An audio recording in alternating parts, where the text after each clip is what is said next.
Ancaman Amerika Serikat memanaskan tensi di Timur Tengah. Trump bilang akan menyerang pembangkit listrik Iran jika Tehran tidak segera mencapai kesepakatan yang diinginkan Washington. Ancamannya tak lagi menyerang fasilitas militer, tapi fasilitas atau infrastruktur vital bagi masyarakat sipil. Apakah rencana serangan AS terhadap infrastruktur Iran ini bisa dibenarkan menurut hukum perang? Saya akan berdiskusi bersama Guru Besar Hukum Internasional dari Universitas Indonesia Hikmahanto Juwana dan Fauzia Cempaka Timur, analis senior Indo-Pacific Strategic Intelligence. Selamat malam semuanya dengan Tifal di sini. Selamat malam, Mas Tifal. Halo, Mas Tifal. Terima kasih semua bergabung dalam diskusi kami kali ini. Mbak Fauzia, makin ke sini tensi kan naik turun ya, intensitas dari perang antara dua pihak ini. Tapi kalau melihat keadaan yang sekarang, saya bilangnya bagaimana ya? Hilalnya makin terang atau masih abu-abu atau gimana Anda melihat itu?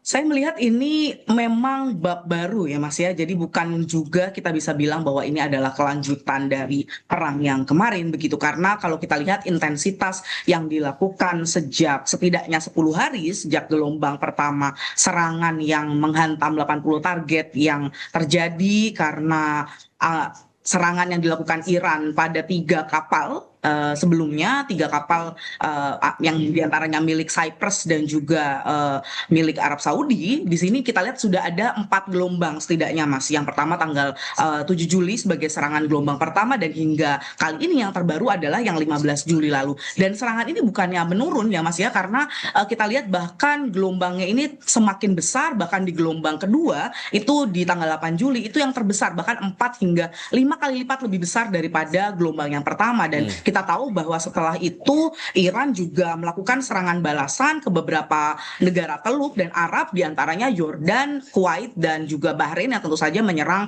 fasilitas di Amerika Serikat. Satu hal yang mungkin saya catat berbeda Mas, terutama adalah bagaimana Trump mencoba untuk melegalisasi serangan yang dilakukan pada bab kedua ini. Begitu. Jadi berbeda dengan serangan pertama yang bahkan tidak mengirimkan surat atau memberitahu Kongres. Saat ini langkah yang diambil oleh Amerika Serikat adalah memberikan surat kepada Kongres untuk mengikuti apa yang disebut dengan New Wars Power Act. Nah, ini yang mungkin menurut saya adalah hal yang berbeda dari bab pertama yang kita tahu pada 28 Februari lalu telah juga dilakukan serangan oleh Amerika Serikat, Mas Bisa Tifal. dikatakan seriuskah langkah Trump ini sekarang, apalagi udah mengancam infrastruktur vital yang mau diserang? Saya rasa ini eskalasi yang cukup tinggi dan bisa jadi ini apa yang kita sebut dengan serangan yang lebih besar, karena dalam konteks ini yang sebelumnya kita tahu ada upaya-upaya negosiasi. Pada tanggal 28 Juli kita lihat ada 5 kali Mas setidaknya buka tutup Selat Hormuz. Di antara buka tutupnya itu ada pola negosiasi. Nah, di sini Mas justru kita lihat kedua belah pihak, dari sisi Amerika Serikat sendiri menyampaikan bahwa sudah tidak ada lagi ruang negosiasi kecuali Iran yang menginginkannya. Di sisi Iran sendiri mereka sudah menyatakan bahwa menarik diri dari MOU dan bahkan menyatakan untuk saat ini adalah existential war, yang artinya perang eksistensi atau keberadaan negaranya bergantung pada perang ini saat ini. Oke, kalau Prof. Hik melihat ini ancaman yang serius sampai mau menyerang infrastruktur vital, kelistrikan, jembatan, dan lain-lain itu? Terus terang ini sulit ya untuk saya jawab ya, karena kita tahulah kalau kita bicara Presiden Trump, kadang-kadang beliau mengatakan sesuatu yang nanti ujungnya akan ada upaya untuk tidak melakukan. Ingat pada waktu perang yang terdahulu, waktu itu juga Trump mengatakan bahwa saya akan menyerang jembatan-jembatan vital, kemudian juga pembangkit tenaga listrik.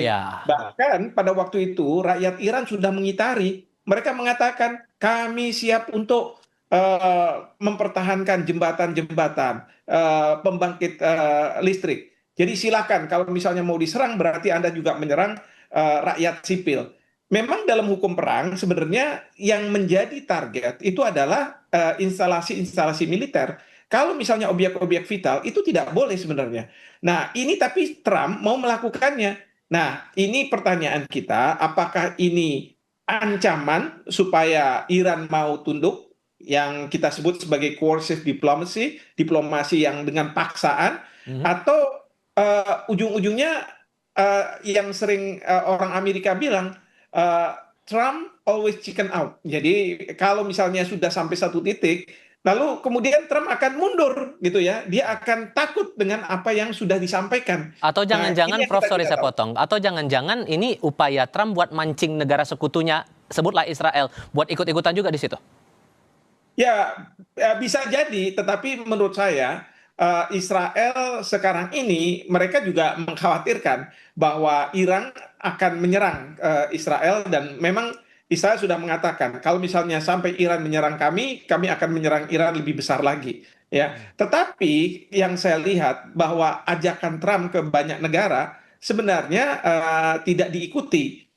Belum lagi negara-negara Teluk di mana ada pangkalan militer Amerika, ini mereka terus terang kerepotan karena dari sisi Iran, Iran mengatakan saya tidak akan membiarkan pangkalan-pangkalan militer Amerika Serikat itu digunakan untuk menyerang kami. Hmm. Ya, jadi alasan yang sangat logis kalau kami menyerang pangkalan militer Amerika Serikat di negara Teluk. Kami tidak menyerang negara-negara Teluk, tapi pangkalan-pangkalan militer Amerika Serikat di sana. Nah, ini yang tentu membuat Trump juga kerepotan menghadapi Iran karena ternyata apapun ancaman yang dilakukan oleh Trump itu sepertinya dilayani oleh Iran gitu ya. Hmm. Bahkan Iran juga mengatakan kalau kami diserang ya tentu kami akan membalas serangan. Tapi kalau kami tidak diserang ya kami tidak akan melakukan serangan tersebut. Mbak Seperti itu. Fauzia, menurut Anda Iran bakal seriusin nggak nih ancaman itu dengan balasan yang lebih serius lagi dalam tanda kutip? Kita lihat ya bahwa memang sejak periode yang pertama di era di periode Februari ya Mas Tifal, memang Iran ini selalu punya surprise gitu ya, surprise elemen kejutan gitu. Bahkan pada beberapa pasca serangan Amerika Serikat kita lihat bagaimana Iran menunjukkan dalam video misalnya dia masih punya stok rudal dan drone yang sangat banyak di gorong-gorong begitu, dan dalam konteks ini bahkan serangan yang dilakukan melalui beberapa misil yang cakupannya mungkin dari data awal tidak dimiliki oleh Iran bahkan ternyata dimiliki begitu, dan ini menurut saya tanda-tanda yang juga tentu akan mengeskalasi lebih besar lagi. Namun yang kedua Mas, yang kita juga melihat dari pola beberapa setidaknya 10 hari sejak serangan pertama Amerika Serikat adalah tentu semakin banyaknya aktor yang dilibatkan. Misalnya pada NATO Summit yang dilaksanakan beberapa waktu lalu, ini dari NATO sendiri mendukung secara diplomasi apa yang dilakukan oleh Amerika Serikat, dan ini tentu berbeda Mas dari serangan yang di 28 Februari begitu. Bahkan sudah ada statement bahwa secara dukungan begitu secara diplomasi NATO ini membenarkan karena memang serangan yang dilakukan pada tanggal 7 Juli ini dianggap karena serangan Iran terlebih dahulu pada kapal yang melewati jalur selatan begitu. Meskipun di sisi lain kita juga lihat misalnya pasca kepulangan delegasi Houthi yang melakukan lawatan ke Iran begitu. Nah, kita lihat bahwa bandara Yaman itu juga dibom gitu ya, di landasannya dibom gitu, dan ini kita lihat bagaimana sebenarnya saat ini pihak-pihak yang dilibatkan ini udah tidak lagi semudah dibagi seperti pada periode yang pertama pada tanggal Februari hingga Juni lalu begitu, di mana kita bisa lihat memang aktornya antara Iran, Amerika Serikat dan Israel sangat bisa dipisahkan begitu. Nah, saat ini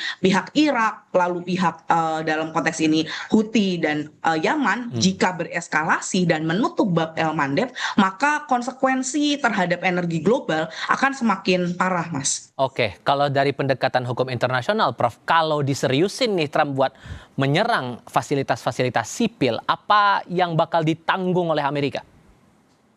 Ya, yang pasti adalah Trump akan dituduh melakukan suatu kejahatan internasional ya, karena ini merupakan pelanggaran terhadap hukum perang.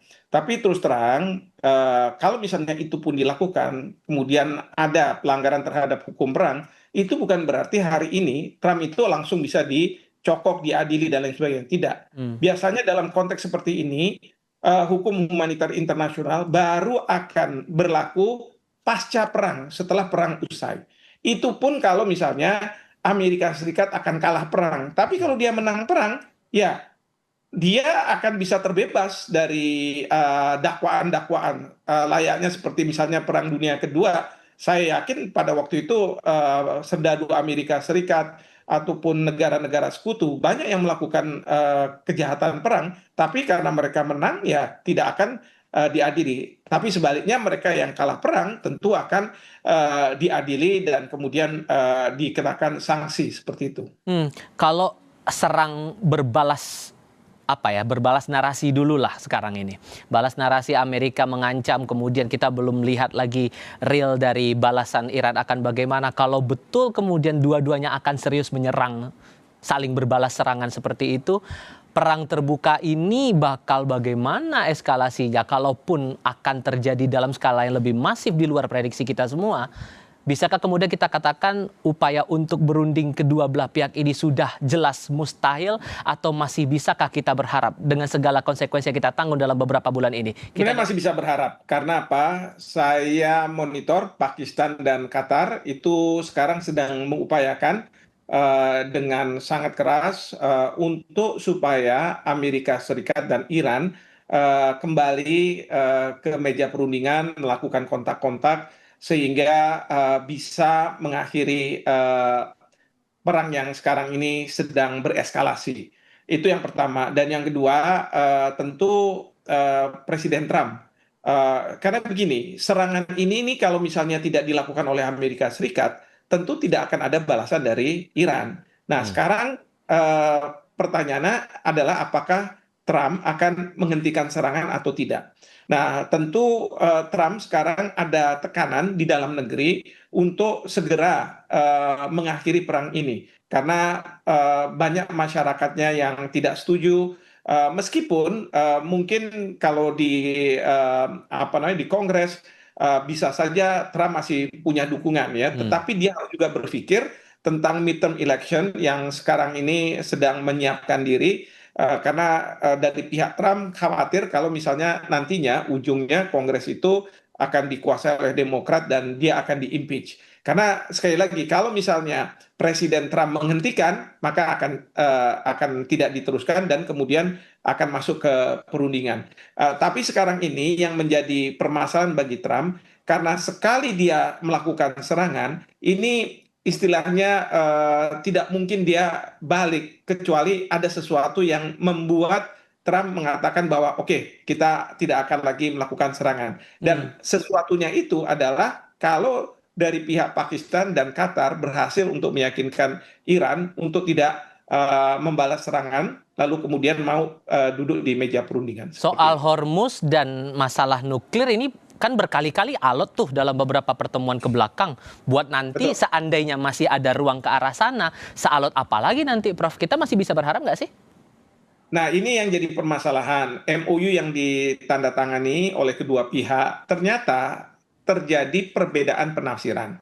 Jadi kalau misalnya pasal 5 terkait dengan Selat Hormuz ini, dari sisi Iran mengatakan kami yang punya hak untuk mengendalikan, dan itu sudah disetujui oleh Amerika Serikat. Sehingga pada waktu kami melakukan serangan ke tanker, itu karena tanker itu tidak mau mengikuti alur yang sudah kami tetapkan. Tetapi Amerika Serikat mengatakan, oh tidak, Selat Hormuz itu kami yang menguasai. Bahkan kita dengarlah bahwa dari pihak Iran akan mengenakan fee, katakanlah begitu, walaupun itu nanti layanan. Tapi kemarin Trump juga sudah mengatakan bahwa terkait dengan Selat Hormuz kami yang menguasai dan negara-negara yang melewati akan kami kenakan 20%. Walaupun nggak jadi ya. Walaupun tidak jadi, tapi Ditarik lagi. ditarik lagi. Tarik ulur lagi. Nah, ini kan masalah penafsiran, ya, penafsiran. Dan pasal 1 dari MOU sudah mengatakan bahwa kedua belah pihak akan menghentikan segala bentuk serangan. Nah, tapi dari pihak Iran mengatakan bahwa segala pihak, semua pihak itu kan termasuk Israel. Kenapa Israel masih menyerang ke misalnya Lebanon dan lain sebagainya itu. Nah, tapi Trump, Amerika Serikat mengatakan nih buktinya kamu juga masih menyerang di Selat Hormuz gitu ya. Jadi ini memang menjadi permasalahan, dan pada waktu MOU ditandatangani memang sejak awal ini rapuh. Karena apa? Ini merupakan katakanlah kesepakatan yang tarik ulur gitu ya. Akhirnya tercapai, tetapi sangat fragile, sangat rapuh untuk dimisinterpretasi oleh para pihak. Itu yang terjadi. Mbak Fauzi, apalagi kita ingat juga Iran kan sudah pernah bilang akan balas dendam kematian Ayatollah Ali Khamenei ini. Kalau sudah sampai begini, AS pun sudah bilang ancamannya ke zona sipil. Ujung-ujungnya perang terbuka, seberapa besar potensi itu? Saya rasa ada satu hal, Mas, yang menentukan apakah nantinya akan terjadi perang terbuka atau tidak, yaitu apakah Amerika Serikat sendiri memiliki kemampuan untuk tidak hanya melakukan serangan udara, gitu. Karena kalau kita lihat saat ini yang dilakukan oleh Amerika Serikat adalah melakukan secara besar-besaran serangan udara dengan sudah sampai 4 gelombang, dan yang diserang pun sebenarnya kalau dilihat memang tempat-tempat yang sangat tempat pertahanan A2AD atau akses air begitu, dan senjata yang dimiliki oleh misil dan juga pertahanan yang dimiliki oleh Iran begitu. Dan dalam konteks ini apakah Amerika Serikat sendiri berhasil untuk tidak hanya bertahan di serangan udara jika ini dilakukan, karena ini menjadi problem di perang di Februari hingga Juni lalu gitu, bahwa Amerika Serikat tidak dapat maju ke tahap berikutnya, yaitu melakukan serangan darat. Nah, ini yang sebenarnya kita lihat apakah dapat dilakukan oleh Amerika Serikat. Jika iya, tentu eskalasinya akan semakin tidak tertahan begitu ya, Mas ya. Dan itu yang pertama. Yang kedua adalah apakah tadi ancaman yang diberikan terhadap misalnya pengayaan nuklir, infrastruktur nuklir, atau bahkan jembatan dan infrastruktur sipil lainnya benar-benar dilakukan, karena itu sudah merupakan kotak Pandora, Mas Tifal, yang artinya kalau misalnya sudah sekali dilakukan itu akan sangat sulit begitu bagi Amerika Serikat untuk keluar dari perang lagi yang ke bab kedua ini. Karena kalau kita lihat sebenarnya memang Amerika Serikat sendiri sudah secara energi, Mas, sejak perang dari Februari ke Juni lalu itu sudah mengeluarkan, dari informasi dari International Energy Agency, sudah mengeluarkan 400 juta barrel minyak cadangan yang dimiliki begitu, yang artinya bantalan stok minyak yang dimiliki Amerika Serikat ini sudah semakin berkurang. Dan ketika resiko ini mau dilalui oleh Trump, tentu berarti eskalasinya akan semakin meningkat. Namun saya juga mencatat sama yang disampaikan oleh Prof. Hik tadi, bahwa tentu ketika kita lihat serangan yang pertama dilakukan oleh Amerika Serikat terhadap Iran, yang dilakukan oleh Iran pertama kali adalah justru berkunjung ke Oman begitu, yang artinya konteks Hormuz ini adalah sangat esensial, Mas, dan sangat penting begitu ya, fundamental menentukan apakah akan tereskalasi atau justru terdeeskalasi konflik ini. Adakah hal-hal yang membuat kedua belah pihak bakal melonggar sikapnya? Ini kan udah mau 5 bulan perang ini akan berjalan di antara dua belah pihak, tapi masih adakah sisi bahwa kedua belah pihak akan melonggarkan ego masing-masing, Mbak Fauzia?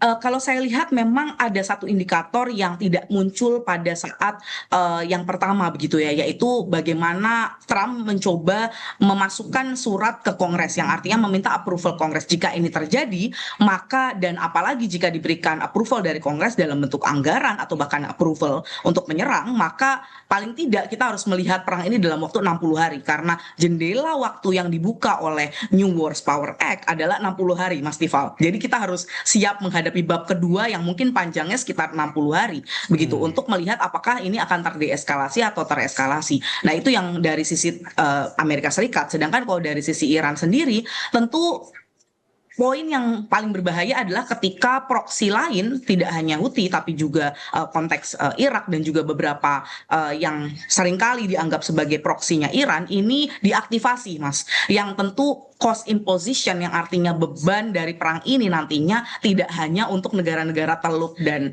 Amerika Serikat dan Israel saja begitu, tapi negara-negara lain dan dunia global harus siap-siap juga menanggung akibatnya, yang bahkan ketika perang ini direaktivasi, direnew atau direaktivasi kembali, reeskalasi kembali, IMF langsung memperbaiki estimasi pertumbuhan ekonomi global yang sebelumnya 3,5 menjadi 3%. Oke, sehingga Prof. Hik, terakhir untuk Anda, bakal ada yang ngalah nggak di antara dua belah pihak ini?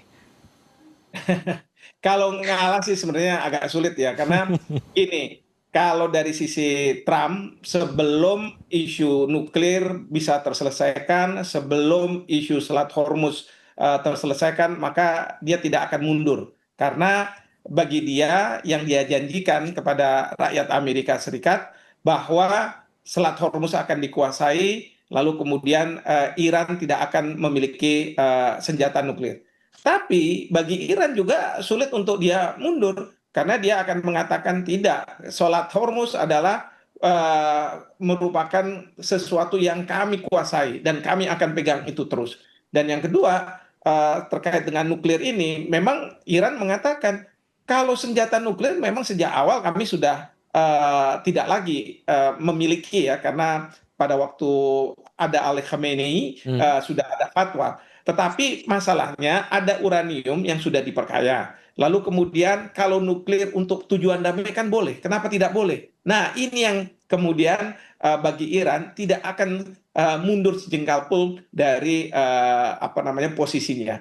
Nah, di sini ya memang ujung-ujungnya kita harus lihat nih bagaimana perjanjian perdamaian yang setelah MOU ini dibuat akan mengakomodasi ini semua. Dan ini sangat sulit gitu ya, bukannya sesuatu yang sangat mudah karena masing-masing pihak sekarang saling curiga. MOU yang sudah di atas kertas gitu ya, hitam di atas putih masih bisa dilanggar. Bukannya tidak mungkin kalaupun ada perjanjian nanti perjanjian damai, masalah ini juga bisa meletup lagi. Ya, dugaan saya ujung-ujungnya adalah ya perang akan diambangkan aja seperti kayak Ukraina dengan Rusia, sekali-sekali ada serangan-serangan, tetapi ya sudah seperti ini yang akan terjadi. Tapi itu sangat ya membuat dunia selalu khawatir karena sewaktu-waktu perang itu bisa meletus menjadi besar seperti yang terjadi pada saat sekarang ini. Makanya tidak salah kalau kemudian ada yang bilang soal perang ini yang tahu hanya Tuhan, Iran, dan Amerika Serikat saja yang bisa memahami jalurnya kemudian. Prof. Hik, Mbak Fauzia, terima kasih sudah mau berdiskusi bersama saya kali ini. Selamat malam untuk Anda berdua. Terima kasih, selamat malam. Selamat malam, terima kasih.